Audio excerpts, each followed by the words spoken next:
works, or he's going to change also. We all change. I changed a lot. From when I first came to office. It's now quite a while ago. It's quite a while. My first term was great. We had the greatest economy in the history of our country. We're doing even better now. We're doing much better now than we did even the first term. And I can tell you some of my views have changed. And we had discussions on some things. I'm not going to discuss what they were, but that I feel very confident that he can do a very good job. I think he is going to surprise some conservative people, actually. And some very liberal people he won't surprise them because they already like him. And Mr. Mamdani, it sounds like you had a productive discussion, but just days ago you referred to President Trump as a despot who had betrayed the country. You said you would be his worst nightmare and accused him of having a fascist agenda. Are you relationship? I think both President Trump and I, we are very clear about our positions and our views, and what I really appreciate about the President is that the meeting that we had focused not on places of disagreement, which there are many, and also focused on the shared purpose that we have in serving New Yorkers. And frankly, that is something that could transform the lives of the 8.5 million people who are currently struggling under a cost of living crisis, with 1 in 4 living in poverty. And the meeting came back again and again to what it could look like to lift those New Yorkers out of struggle and start to deliver them a city that they could do more than just struggle to afford it, but actually start to live in it. And I've been called much worse than a despot, so it's not that insulting. Maybe I think he'll change his mind after we get to working together. Yes, please. Mr. President, Anthony Mershak from MTV Lebanon. I would like to ask you a question about the Middle East regarding, you said that Hezbollah in Lebanon is not in a good position. And Lebanon now is the final unresolved after Gaza and Syria. Given your assessment, like, what do you say for the Lebanese today? It's the Independence Day in Lebanon. And what is your next move to push toward disarmament? The disarmament of Hezbollah. Well, we are pushing for total disarmament of Hamas and, frankly, everybody else. And we actually have peace in the Middle East. As you know, the King of Saudi Arabia just left yesterday. We had some great meetings, and he's made a contribution toward the United States of more than $1 trillion. We have now over $20 trillion coming in. No country has ever had anything like that, not even close. If you go to 2 trillion or 1 trillion, it's a lot. We have 20 or 21 trillion dollars. I think that Hezbollah has been a problem in Lebanon, big problem. We're working with Lebanon. We're working with everybody in the Middle East. That's another thing I think we have in common. We want to see peace in the Middle East, and we actually have now, for the first time, peace in the Middle East after 3,000 years. And now we're going to refine it, and I think you're going to see some very positive things happen. There is a potential to invite the Lebanese president to meet you to the White House. I would do that, absolutely. And if the mayor would like to be here for that meeting, because I know he feels very strongly. I think you feel very, very strongly about peace in the Middle East. I think we desperately want it, and that's something that I shared with the president, that when I spoke to New Yorkers who had voted for the president last November on Hillside Avenue and Fordham Road, I asked them why. I heard again and again 2 major reasons. One was that they wanted an end to forever wars. They wanted an end to the taxpayer dollars we had funding violations of human rights, and they wanted to address the cost of living crisis. And I appreciated the chance to discuss both of those things. He said a lot of my voters actually voted for him, and 1 in 10. And I'm okay with that. President Trump, I have this hat as well. I'll do that. I'll sign it. Give it to me. I'll sign it in a minute. That's pretty good. Mr. President, you've threatened to send federal troops to New York City. You both have differences when it comes to ICE agents in New York City. Mr. Mamdani, you've called ICE a rogue government entity. I wonder how you reconcile your differences on both of those issues. Well, I think we're going to work them out, and I think that if we have known murderers and known drug dealers and some very bad people, you know, we want to get them out. And the mayor wants to have peace. We discussed this at great length, actually, maybe more than anything else.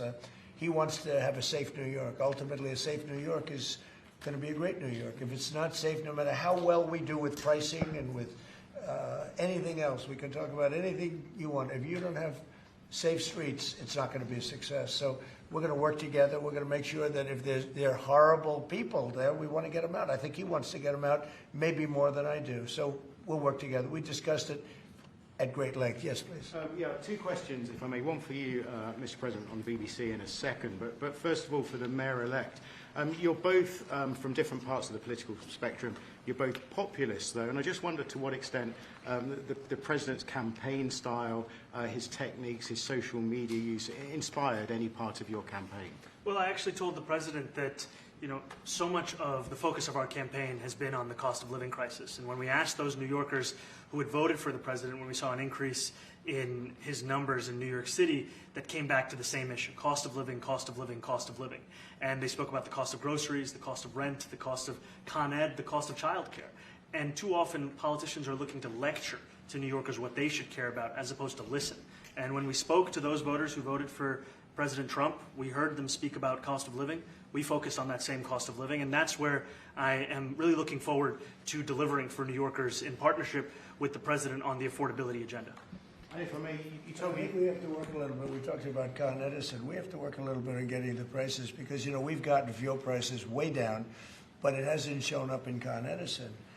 And we're going to have to talk to them. You know, if we're sending them fuel at a much lower price than it was a year ago, which is true, we have to get Con Edison to start lowering their rates. Absolutely.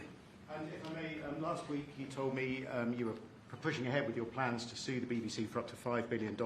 You're going to speak to Prime Minister Starmer as well. Is there any progress or any updates on those issues? Well, we get along very well with the Prime Minister. We made a deal with UK. I like him. He's a fine person. And, you know, I think they have some big energy problems. You know, they've got windmills all over the place. They're going to have to start using other methods because their energy is out of control.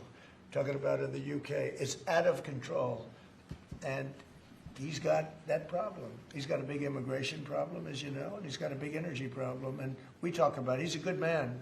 Prime Minister's a good man. You have a chance to speak this week. I haven't spoken this week. Mr. President, have you spoken to President Zelensky, or do you intend to meet with him? President Zelensky, about your plan? Are you going to meet with him? I've spoken with their people. We have a plan. It's horrible what's happening. It's a war that should have never happened. It would have never happened if I was president, and it's a shame. And I thought they should have acted quicker. But it's a cold winter, and a lot of the you talk about utilities, but a lot of the big energy-producing plants have been under attack, to put it mildly, to put it nicely. Yeah, we have a way of getting peace, or we think we have a way of getting peace. He's going to have to approve it. Just so sad, so many people. You know, last month they lost 25,000 soldiers. This is something, we haven't seen anything like this since the Second World War. And they're averaging 6,000 or 7,000 a week between the two of them, dead soldiers. And it goes on, and I think they're getting reasonably close, but I don't want to predict. I would have said that would have been one of my early ones. I did 8 peace deals of countries, including in India, Pakistan.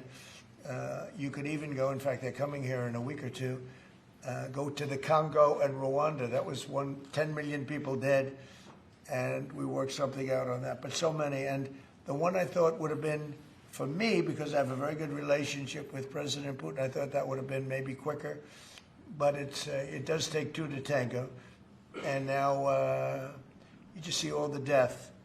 And, you know, it doesn't affect us other than the fact that we don't want to see all those people that really, it's on the other side of the ocean. It's a war that should have never happened. It did happen. I blame the person also sitting right behind this desk.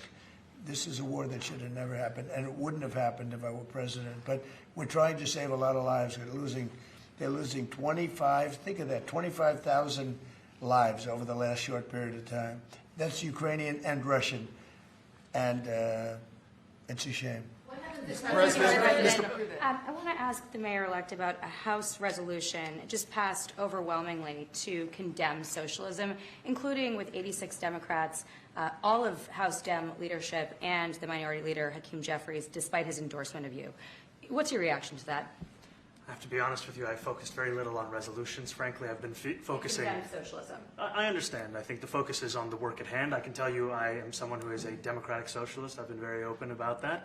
And I know there might be differences about ideology, but the place of agreement is the work that needs to be done to make New York City affordable. That's what I look forward to. And I want to clarify your answer to Stephen Nelson. He asked about your comment calling the president a fascist, and your answer was both President Trump and I have been clear about our positions and our views. Are you affirming that you think President Trump is a fascist? I've spoken about. That's okay. You can just say yes. Okay. All right. Okay. It's easier. It's easier than explaining it. I don't mind.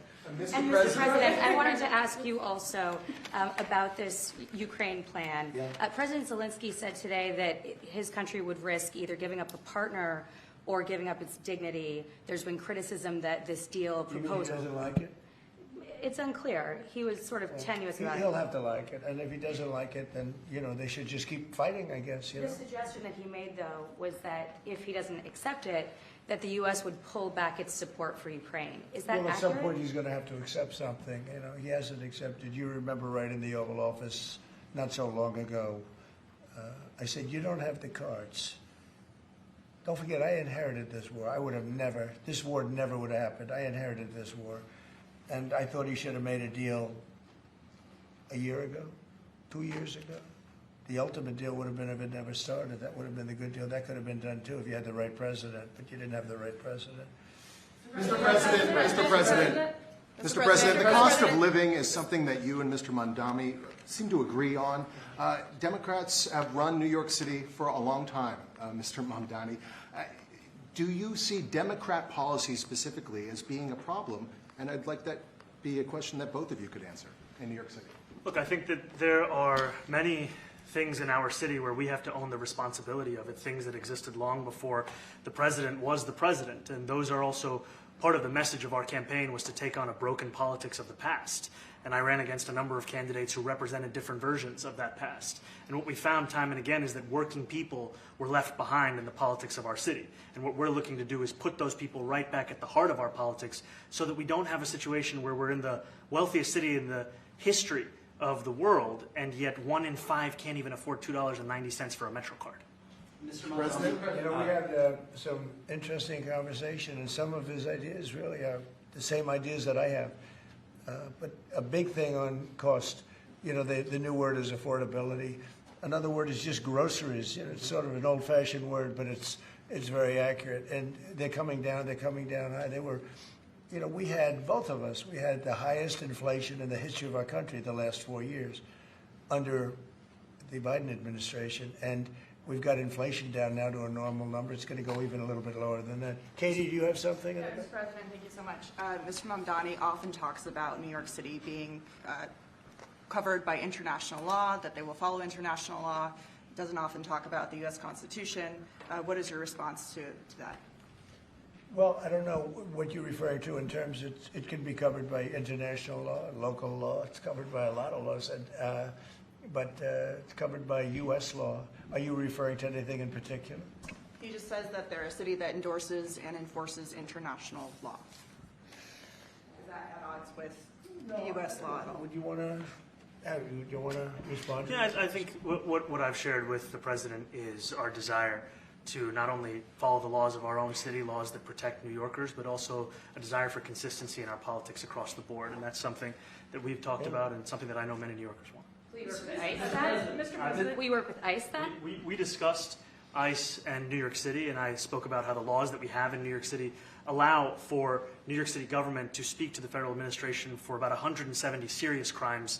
The concerns that many New Yorkers have are around the enforcement of immigration laws on New Yorkers across the 5 boroughs, and most recently we're talking about a mother and her 2 children, how this has very little to do with what that is. Mr. Mamdani, What we did is we discussed crime. More than ICE per se, we discuss crime. And he doesn't want to see crime, and I don't want to see crime. And I have very little doubt that we're not going to get along on that issue. He wants to, and he said some things that were very interesting as to housing construction. And he wants to see houses go up. He wants to see a lot of houses created, a lot of apartments built, et cetera. And, we actually, people would be shocked. But I want to see the same thing. Mr. Mamdani, the anti-Israel protesters. Yeah. Yeah, Mr. President, I wanted to know one of the policies as well that Mayor-elect Mamdani talked a number of times about on the campaign was shifting the tax burden for property taxes from what he called minority communities to white-based communities and putting more taxes on white people. I also noticed that in your acceptance speech, you didn't mention anything about America or Christians or white people in general. And so I didn't know if that was one of the policies that you guys had spoken about. We focused on affordability. We focused on the cost of living crisis. What I will say is that I am very much interested in property tax reform, because what we see right now in New York City is a system that is so inequitable that it can't even stand up in court. And the President and I spoke about the importance of not only building more housing, but also making sure that regulation of housing is something that is manageable to actually get through and not the cause of yet another weight that we see in But our to be city. clear, you're continuing this idea of race-based property taxes. No, to be very clear. That's what you said. No, Yes, it is. the use of the term was a description of neighborhoods, not a description of intent. So you intend to tax the whiter neighborhoods more? No, we intend to create a fair property tax system because we want a New York City that is not only fair and equitable, but also one that every New Yorker can afford. You're the one Mr. who- Mr. Mamdani, anti-Israel protesters just targeted a synagogue in New York. Are you concerned about Jewish New Yorkers feeling welcome and safe in the city? And President Trump, you've threatened to cut off federal funding to New York City. What policies would prompt you to do that? Would that be city-run grocery stores? Would it be something else? Well, I think if we didn't get along, whether it's cut off or just make it a little bit difficult or not give as much, we want to see, I use the term, we don't want good money going after bad, and we don't want that to happen. I don't think that's going to happen. I did say, subject to what policies are being said. We had a meeting today that actually surprised me. He wants to see no crime. He wants to see housing being built. He wants to see rents coming down, all things that I agree with. Now, we may disagree how we get there. The rent coming down, I think one of the things I really gleaned very much today, he'd like to see him come down, ideally, by building a lot of additional housing. Yeah. That's the ultimate way. He agrees with that, and so do I. But if I read the newspapers and the stories, I don't hear that. But I heard him say it today, and I think that's a very positive step. No, I don't expect. I expect to be helping him, not hurting him. A big help, because I want New York City to be great. Look, I love New York City. It's where I come from. I spent a lot of years there. Now I'm right here. We took a big setback with the mayor that we had, named de Blasio. I thought it was a tremendous setback for the city. I think this mayor can do some things that are going to be really great. Mr. President, thank you, Mr. President. You're a billionaire. You have a different address nowadays than you used to, but you used to call New York City home. Would you feel comfortable living in New York City under a Mamdani administration? Yeah, I would. I really would. Especially after the meeting. Absolutely. What makes you comfortable? We agree on a lot more than I would have thought. I think I want him to do a great job, and we'll help him do a great job. He may have different views, but in many ways, we were discussing when Bernie Sanders was out of the race, I picked up a lot of his votes, and people had no idea, because he was strong on not getting ripped off in trade and lots of the things that I've practiced and been very successful on. Tariffs, a lot of things. Bernie Sanders and I agreed on much more than people thought. And when he was put out of the race, I think quite unfairly, if you want to know the truth, many of the Bernie Sanders voters voted for me. And I felt very comfortable, frankly, in seeing that and saying that. And, it just turned out to be a statistical truth. But, no, I feel very comfortable. I would feel very, very comfortable being in New York, and I think much more so after the meeting. Yes, please. Thank you, Mr. President. I have a question for you, but a very quick one for the mayor. Why did you fly here? Aren't trains greener? I will use every form of transit, and I want to make sure that they're all affordable in New York City, and that's why making buses fast and free is a centerpiece of our campaign. There is a bus that goes. Well, I know, but if he flew, that's a lot quicker, too. No. Your time is he's important. working very hard. For him to be, that's a very long drive. I'll stick up for you. The plane takes you 30 minutes and driving takes you a And long Mr. time. President, I was wondering if you could clear up some confusion around a Washington Post report. There was this explosive report that the Coast Guard is no longer going to characterize swastikas and nooses as hate symbols.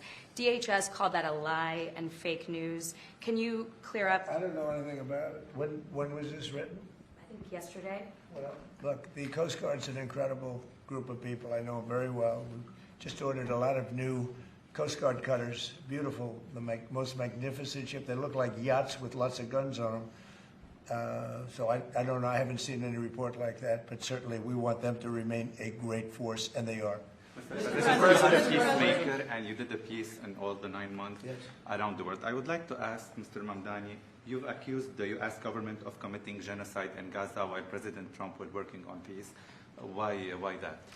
I've spoken about the Israeli government committing genocide, and I've spoken about our government funding it. And I shared with the president in our meeting about the concern that many New Yorkers have of wanting their tax dollars to go towards the benefit of New Yorkers and their ability to afford basic dignity. And what we see right now is we're in the 9th consecutive year of more than 100,000 school children being homeless in our city. And there's a desperate need not only for the following of human rights, but also the following through on the promises we've made New Yorkers. And I appreciated the meeting we had and the work that we can do. Do you agree that President Trump did do a peace and he worked hard to make the peace? Because he worked hard to do the peace in the Middle East and everywhere.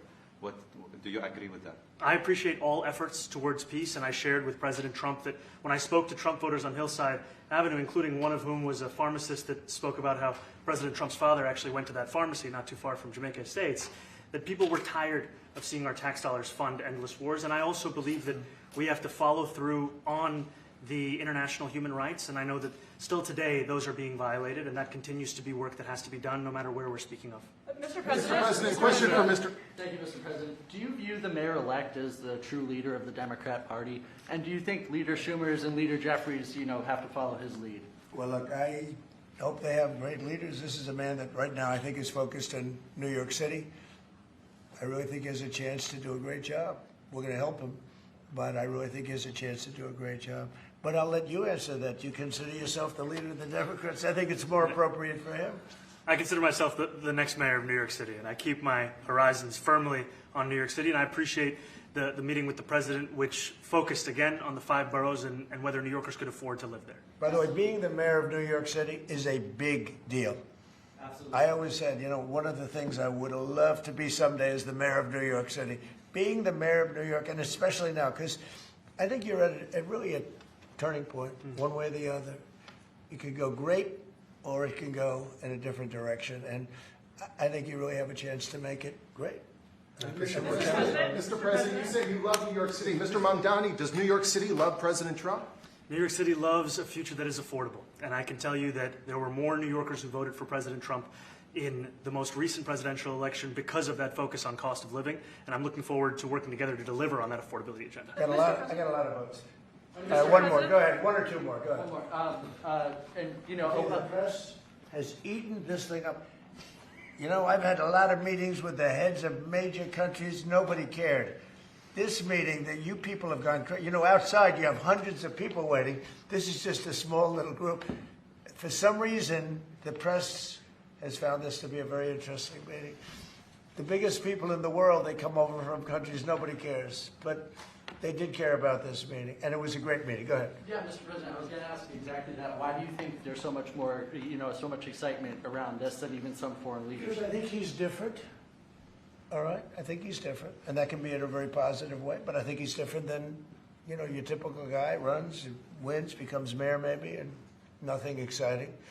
Because he has a chance to really do something great for New York. New York is at a very critical point. And he does need the help of the federal government to really succeed, and we're going to be helping him. But he's different than, your average candidate. He came out of nowhere. I said he has a great campaign manager standing over there. He came out of nowhere. What'd you start off at 1 or 2? And then I watched. I said, who is this guy? He was at 1, then he was at 3, then he was at 5, then he was at 9. Then he went up to 17. I said, let's get a little bit interesting, right? And then all of a sudden he wins a primary that nobody expected he was going to win. It's a great tribute. I mean, it's an amazing thing that he did.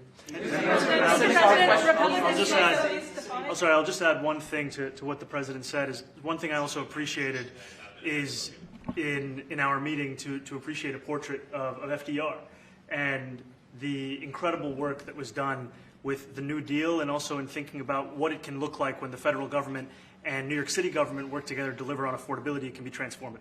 We have a great portrait of FDR that I found in the vaults that was missing for years. I found it, and I put it up. He's a Democrat, to the best of my knowledge. He's a Democrat. And when the mayor saw that portrait, he said, "Sir, do you mind if I have a picture taken by that portrait?" It's an amazing portrait. I hope the picture comes out good. But it's an amazing portrait in the cabinet room. So he's a big fan of the New Deal, I guess, and of FDR. Yes, ma'am. Thank you, Mr. President. You said that you both spoke about crime. Yeah. There are many police officers set to come off the rolls at the end of this year in New York City. Are you going to allow those police to be replaced with police officers, actual cops? And are you going to require that that happens? Would there be some consequence if the Well, I hope staff... it happens, but again, that's going to be ultimately the mayor's decision. What's your answer? Is that I look forward to delivering public safety with the NYPD, and I've said over the course of our campaign that we have the number of police officers today. They are the ones that's budgeted about 35,000 headcount. And I think the key thing is that we have to make it easier for police to focus on police work, not ask them to respond to 200,000 mental health calls a year. So is that a reduction from what you're at right now? Are you committing to maintaining the same level of cops? I've committed over the course of the campaign to maintain the 35,000. That's the headcount that we had through the campaign. And not replace them with caseworkers, social workers? No, I've said that's the headcount that we want. What we need to do is make sure they can focus on serious crime. And he just retained a great police commissioner, I believe, right? Yes, we did. Commissioner Tisch. If the newspapers are correct. That one they're correct about. He retained, I think, somebody that is she's a good friend of some of the people in my family, of Ivanka, and they say she's really good, really competent, and he just retained her, so that's a good sign. Mr. President, are there still topics that you see the two of you disagreeing on in the future, and do you think you'll have more meetings like this? There will be topics that we disagree on. I think we'll probably come to a conclusion, and ultimately, he'll convince me, or I'll convince him. You know, it's for the good of New York. Ultimately, it's for the good of New York. I don't care about affiliations or parties or anything else. I want to see if this city could be unbelievable, if he could be a spectacular success, I'd be very happy. Do you think you guys will meet more in the future, too? Sure. Do you think you'll meet again in the future, throughout the administration? I think we will. I hope we do. I enjoyed the meeting. We had a great meeting. Please. Mr. President, Republican Elise Stefanik has campaigned multiple times by calling Zohran Mamdani a jihadist. Do you think you're standing next to a jihadist right now in the Oval Office? No, I don't, but she's out there campaigning, and, you say things sometimes in a campaign. Isn't that sort of divisive? She's a very capable person. Isn't But that a kind of you really have to ask her about that, but I don't particularly. I think I met with I met with a man who's a very rational person.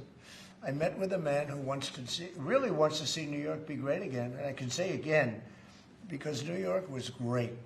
When I came down to Washington initially, the city was so hot. It was doing great. We were having some telltale signs of problems. We had a mayor that was not doing a great job, but still, it was moving along.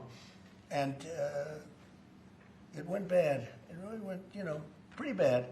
And I think it's been at lower points, but it went pretty bad. I think he can bring it back. Now the question is, will he bring it back all the way? Will he bring it back greater than ever before, which is, I guarantee, that's his wish. I think he wants to make it greater than ever before. And if he can, we'll be out there cheering. I'll be cheering for him. Okay? Thank you very much, everybody. Is there a reason you chose not to answer the question about the synagogue protest and Jewish safety in the city? I look forward to rooting out anti-Semitism across the 5 boroughs and protecting Jewish New Yorkers and every New Yorker who calls the city home. Thank you for asking me, guys. Thank you. Thank you, guys. Thank you very much.